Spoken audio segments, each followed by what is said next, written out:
All right, next call said the unit would not come on.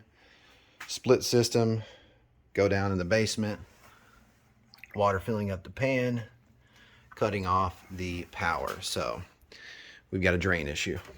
Let's see if it is stopped up. It may be stopped up. Oh, look at that. See, it just tried to come back on. See if the pump's still good. All right, so this one could be a drain issue or the pump. Oh, look at that. Look at that. Look at that. It was a drain issue. All right, so all I did was smack right here on the trap. It was enough to clean whatever that is out of the trap.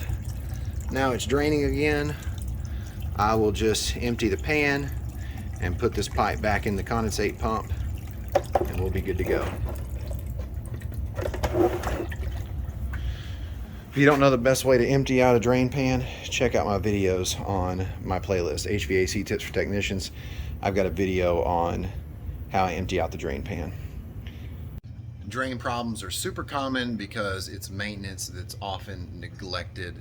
Very easy to fix the problem, and now the customer has air conditioning.